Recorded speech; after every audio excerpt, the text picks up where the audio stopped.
जय श्री राधे कृष्ण। आप सभी का हमारे YouTube चैनल पे बहुत बहुत स्वागत है।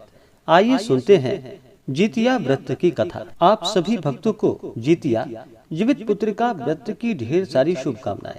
आप सभी के जीवन में प्रभु की कृपा से आप सभी को सभी प्रकार के सुख और समृद्धि की प्राप्ति हो। भगवान आप सभी के इच्छाओं को पूर्ण करें। इसे जीवित पुत्रिका व्रत या जितिया व्रत के नाम से भी जाना जाता है। जीवित पुत्रिका का व्रत जो कि हर वर्ष आश्विन माह के कृष्ण पक्ष की अष्टमी तिथि के दिन जीवित पुत्रिका का व्रत किया जाता है। इस व्रत को स्त्रियां जो कि अपनी संतान की रक्षा के लिए, संतान की लंबी आयु के लिए, सुख समृद्धि की प्राप्ति के लिए इस व्रत को रखती हैं। जीवित पुत्रिका का व्रत जो कि बड़ा ही कठिन माना जाता है।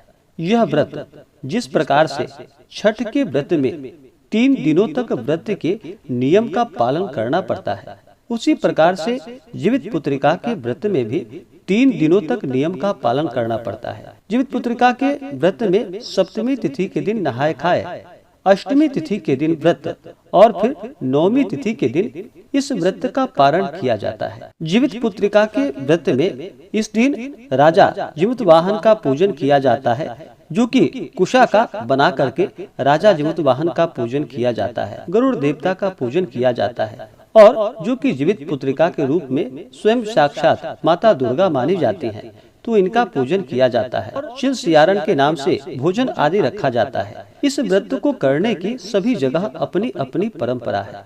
सभी अपनी परंपराओं के अनुसार इस व्रत को मनाते हैं। तो आइए सुनते हैं जितिया जीवित पुत्रिका व्रत की कथा। तो बोलिए प्रेम से गरुड़ देवता की जय, माता दुर्गा की जय, राजा जीमूत वाहन की जय, सर्व देवी देवता की जय। बहुत समय पहले की बात है कि एक बार नैमिषारण्य के निवासी ऋषियों ने संसार के कल्याणार्थ श्री सूत जी से पूछा कि हे सूत, कराल कली काल में लोगों के बालक किस तरह दीर्घायु होंगे, आप कृपा कर हमसे बतलाइए। तब सूत जी बोले कि जब द्वापर युग का अंत और कलयुग का आरंभ था, उसी समय बहुत सी शोकाकुल स्त्रियों ने आपस में सलाह की कि क्या इस काल में माता के जीवित रहते पुत्र मर जाएंगे। जब वे आपस में कुछ निर्णय नहीं कर सकी, तब गौतम जी के पास पूछने के लिए गए। जब उनके पास पहुँचे तो उस समय गौतम जी बड़े ही आनंद के साथ बैठे थे। उनके सामने जाकर सभी ने उनको प्रणाम किया। तदंतर स्त्रियों ने पूछा कि हे प्रभु, इस कलयुग में लोगों के पुत्र किस तरह जीवित रहेंगे, इसके लिए कोई व्रत या तप हो तो आप कृपा करके हमसे बतलाइए। इस तरह उनकी बात को सुनकर गौतम जी बोले कि आपसे मैं वही बात कहूँगा जो मैंने पहले से सुन रखा है। गौतम जी ने कहा कि जब महाभारत युद्ध का अंत हो गया और द्रोण पुत्र अश्वत्थामा के द्वारा अपने बेटों को मरा देखकर सब पांडव बड़े ही दुखी हुए, तो पुत्र शोक से व्याकुल होकर द्रौपदी अपनी सखियों के साथ ब्राह्मण श्रेष्ठ धौम्य के पास गई और उसने धौम्य से कहा कि हे विपेंद्र, कौन सा उपाय करने से बच्चे दीर्घायु हो सकते हैं, यह आप कृपा कर हमसे कहिए। धौम्य बोले कि सतयुग में सत्य वचन बोलने वाला, सत्याचरण करने वाला समदर्श जीमूत वाहन नामक एक राजा था। एक बार वह अपनी स्त्री के साथ अपने ससुराल को गया और वहीं पर रहने लगा। एक दिन आधी रात के समय पुत्र शोक से व्याकुल कोई स्त्री रोने लगी, क्योंकि वह अपने बेटे के दर्शन से निराश हो चुकी थी। उसका पुत्र मर चुका था। वह रोती हुई कहती थी कि हाय, मुझ बूढ़ी माता के सामने मेरा बेटा मरा जा रहा है। उसका रुदन सुनकर राजा जीमूत वाहन का तो मानो हृदय विदीर्ण सा हो गया। वह तत्काल उस स्त्री के पास गया और उससे पूछा कि तुम्हारा बेटा कैसे मरा है। बूढ़ी ने कहा कि गरुड़ प्रतिदिन आकर गांव के लड़कों को खा जाता है। इस पर उस दयालु राजा ने कहा कि माता, अब तुम रो मत, आनंद से बैठो, मैं तुम्हारे बच्चे को बचाने का यत्न करता हूँ। ऐसा कहकर राजा उस स्थान पर चला गया जहाँ पर कि गरुड़ आकर प्रतिदिन मांस खाया करता था।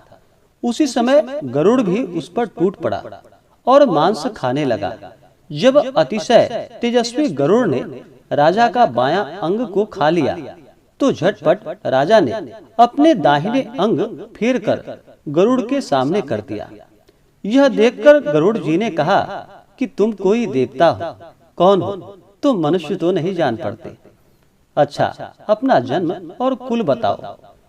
पीड़ा से व्याकुल मन वाले राजा ने कहा कि हे पक्षीराज, इस तरह के प्रश्न करना व्यर्थ है। तुम अपनी इच्छा भर मेरा मांस खाओ। यह सुनकर गरुड़ रुक गए और बड़े आदर से राजा के जन्म और कुल की बात को पूछने लगे। राजा ने कहा कि मेरी माता का नाम शैब्या है और मेरे पिता का नाम शालिवाहन है। सूर्य वंश में मेरा जन्म हुआ है और जिमूतवाहन मेरा नाम है। राजा की दयालुता को देखकर गरुड़ ने कहा कि हे महाभाग, तुम्हारे मन में जो भी अभिलाषा हो वह मुझसे वर मांग लो। इस पर राजा जिमूतवाहन ने कहा कि हे गरुड़ देव, यदि आप मुझे वर दे रहे हैं तो यह वर दीजिए कि आपने अब तक जिन प्राणियों को खाया है वे सब जीवित हो जाएं। हे स्वामी, अब से आप यहाँ पर बालकों को ना खाएं और कोई ऐसा उपाय करे कि जहाँ जो उत्पन्न हो वे लोग बहुत दिनों तक जीवित रहे। फिर धौम्य जी ने कहा कि पक्षीराज गरुड़ राजा को वरदान देकर स्वयं अमृत लाने के लिए नागलोक को चले गए और फिर वहां से अमृत लाकर उन्होंने उन मरे मनुष्यों की हड्डियों पर बरसाया। ऐसा करने से सब लोग जीवित हो गए जिनको कि पहले गरुड़ ने खाया था। राजा के त्याग और गरुड़ की कृपा से वहां बालों का सारा कष्ट दूर हो गया। उस समय राजा के शरीर की शोभा दुनी हो गई। राजा की दयालुता देखकर गरुड़ जी ने फिर कहा, मैं संसार के कल्याणार्थ एक और वरदान तुम्हें दूंगा। आज जो कि आश्विन कृष्ण सप्तमी से रहित शुभ अष्टमी तिथि है, आज ही तुमने यहाँ की प्रजा को जीवन दान दिया है। हे वत्स, अब से यह दिन ब्रह्म भाव हो गया है, जो मूर्ति भेद से विविध नामों से विख्यात है। वही त्रिलोक्य से पूजित दुर्गा अमृत प्राप्त करने के अर्थ में जीवित पुत्रिका कहलाई है। सो इस तिथि को जो स्त्रियां उस जीवित पुत्रिका की और कुश की आकृति बनाकर तुम्हारी पूजा करेंगी तो दिनों दिन उनका सौभाग्य बढ़ेगा और वंश की भी बढ़ोतरी होगी। हे महाभाग, इस विषय में विचार करने की भी आवश्यकता नहीं है। हे राजा, सप्तमी से रहित और उदया तिथि की अष्टमी को व्रत करे, यानी सप्तमी वृद्ध अष्टमी जिस दिन हो उस दिन व्रत न करके शुद्ध अष्टमी को व्रत करे और नवमी को व्रत का पारण करे। यदि इस पर ध्यान न दिया गया तो फल नष्ट हो जाएगा और सौभाग्य तो अवश्य ही नष्ट हो जाएगा। जिमूतवाहन को इस तरह वरदान देकर गरुड़ बैकुंठ धाम को चले गए और राजा भी अपनी पत्नी के साथ अपने नगर को वापस चले आए। अब धौम्य द्रौपदी से कहते हैं कि हे देवी, मैंने यह अतिशय दुर्लभ व्रत तुमको बतलाया है। इस व्रत के करने से बच्चे दीर्घायु होते हैं। हे देवी, तुम भी पूर्वोक्त विधि से यह व्रत और दुर्गा जी का पूजन करो तो तुम्हें अभिलाषित फल की प्राप्ति होगी। मुनिराज, धौम्य की बात को सुनकर द्रौपदी के हृदय में एक प्रकार का कौतूहल उत्पन्न हुआ और पुरावासिनी स्त्रियों को बुलाकर उनके साथ यह उत्तम व्रत को किया। गौतम जी ने कहा कि यह व्रत और उसके प्रभाव को किसी एक चिल्ही ने सुन लिया और अपनी सखी जो कि सियारिन को बतलाया। इसके बाद पीपल वृक्ष की शाखा पर बैठकर उस चिल्ली ने और उसी वृक्ष के एक खोते में बैठकर सियारिन ने भी व्रत किया। फिर वही चिल्ली किसी उत्तम ब्राह्मण के मुख से यह कथा सुनकर आई और पीपल के खोते में बैठी हुई अपनी सखी को सुनाया। और फिर सियारिन ने आधा कथा सुनी ही थी कि उसे भूख लग गई और वह उसी समय जो कि शव से भरे हुए शमशान में पहुंची। वहां उसने इच्छा भर मांस का भोजन किया और चिल्ली बिना कुछ खाए पिए ही रह गई और सवेरा हो गया। सवेरे वह गौशाले में गई और वहां गौ का दूध पिया। इस तरह नौमी को उसने पारण किया। कुछ दिनों के बाद वे दोनों मर गए और अयोध्या में किसी धनी व्यापारी के घर में जन्मे। संयोग से उन दोनों का जन्म एक ही घर में हुआ, जिसमें सियारिन जो कि ज्येष्ठ बड़ी हुई और चिल्ली छोटी हुई। वे दोनों सभी शुभ लक्षणों से युक्त थी, इसलिए बड़ी लड़की काशीराज के और छोटी उनके मंत्री के साथ अग्नि के सामने विधि पूर्वक ब्याही गई। पूर्व जन्म के कर्म फल से वह मृगनयनी रानी हुई। जिस किसी भी संतान को उत्पन्न करती थी वह मर जाती थी और पूर्व जन्म की बातों को स्मरण करने वाला मंत्री की पत्नी ने अष्ट वसुओं के साथ सदृश तेजस्वी 8 बेटे उत्पन्न किए और सभी जीवित रह गए।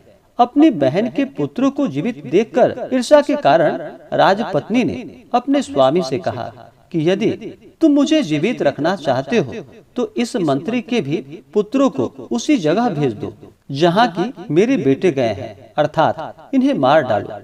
यह सुनकर राजा ने उस मंत्री के पुत्रों को मारने के लिए कई प्रकार के उद्योग किए, पर मंत्री पत्नी ने जीवित पुत्रिका के पुण्य बल से उसे बचा लिया। एक दिन राजा ने अपने आदमियों से उन पुत्रों का सिर कटवाकर पिटारी में रखवाया और वह पिटारी उनकी माता जो कि मंत्री पत्नी के पास भेज दिया। किंतु वे 8 सिर बेशकीमती जवाहरात में बदल गए और भले चंगे हो 8 लड़के अपनी माता के पास वापस चले आए। उनको जीवित देखकर राजपत्नी को बड़ा विस्मय हुआ। अंत में वह मंत्री की पत्नी के पास आई और उनसे पूछा कि बहन, तुमने कौन सा ऐसा पुण्य कर्म किया है जिससे बार बार मारे जाने पर भी तुम्हारे बेटे नहीं मरते। इस पर मंत्री की पत्नी ने कहा कि पूर्व जन्म में मैं चिल्ली थी और तुम सियारिन। हमने और तुमने एक साथ जीवित पुत्रिका का व्रत किया था। तुमने व्रत के नियमों का भली भांति पालन नहीं किया था और मैंने इस व्रत का नियम का पालन किया था। इस दोष से हे बहन, तुम्हारे बेटे नहीं जीते हैं। अब तुम ओ राजरानी, अब तुम भी इस जीवित पुत्री का व्रत को करो तो तुम्हारे बेटे दीर्घ आयु होंगे। मैं तुमसे जो कि यह सच सच कह रही हूँ।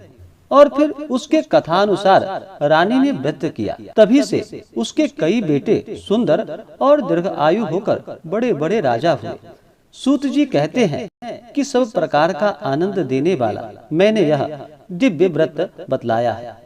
स्त्रियां अगर चिरंजीवी संतान चाहती हो तो वे विधि पूर्वक यह व्रत करें तो उन्हें पुण्य फलों की प्राप्ति होगी। तो बोलिए प्रेम से गरुड़ देवता की जय, माता दुर्गा की जय, राजा जिमतवाहन की जय। तो आशा करता हूँ कि यह जानकारी आपको अच्छा लगा हो। ऐसे ही ज्ञानवर्धक जानकारियाँ प्राप्त करने के लिए हमारे इस चैनल पे अगर आप नए हैं तो चैनल को लाल बटन दबा करके सब्सक्राइब करें, साथ में बेल आइकन घंटी को दबाएं ताकि मेरे वीडियो का नोटिफिकेशन आपको समय समय से मिलता रहे। वीडियो को लाइक करें, शेयर करें। सुखी रहें और स्वस्थ रहें। जय श्री राधे कृष्ण। धन्यवाद।